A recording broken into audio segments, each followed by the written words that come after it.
Hello, my name is Pavel Kodýtek, and in this video I will briefly present a paper that I gave at a conference organized by the Institute of Art History of the Czech Academy of Sciences in September of 2022.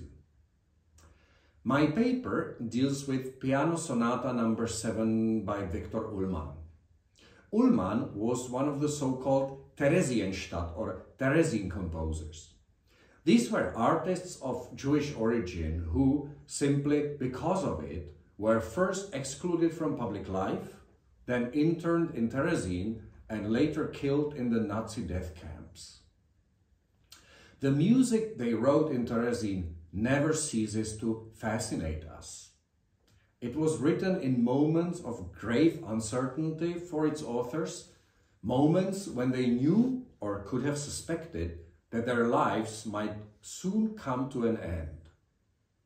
It is also the case of the Piano Sonata, which Ullmann dated 22nd August 1944, just to be loaded into a transport to Auschwitz less than 2 months later, where he died within days.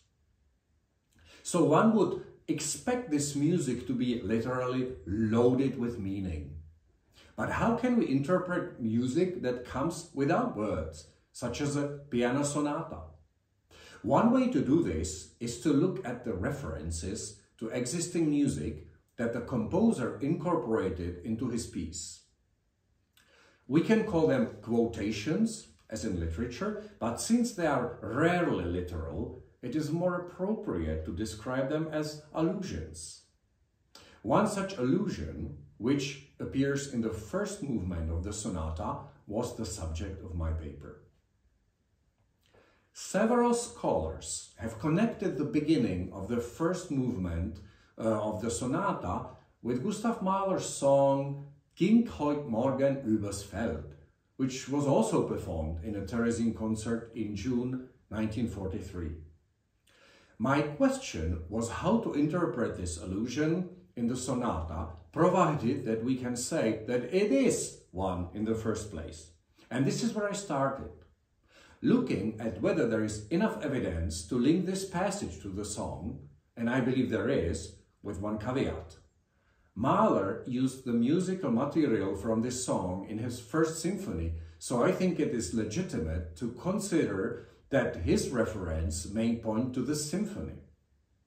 And there is more. We know that Ullmann intended to turn the piano sonata itself in a symphony.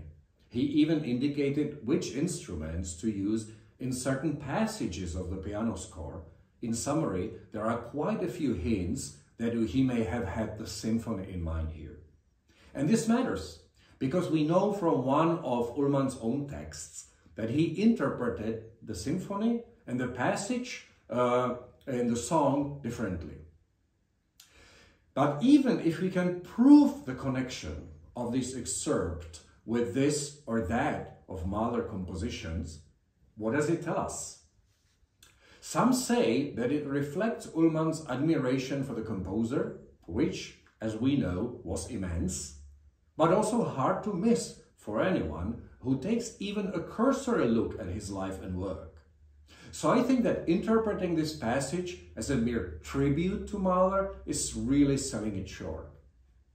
Just imagine that you are in a real-life horror situation and you think what musical references to use in what may possibly be your last work.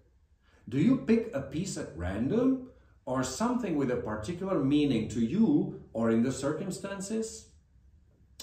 So, in short, I think that it's unlikely that Ullmann's choice would just have been random. And this is the focus of my paper. What possible readings are there of the composer using just this material, given what we know about himself, his views of Mahler, and the life in Terezin? If my short video has sparkled your interest, I hope that you will read my paper when it gets published. I will look forward to your comments. That's all from me today. Goodbye.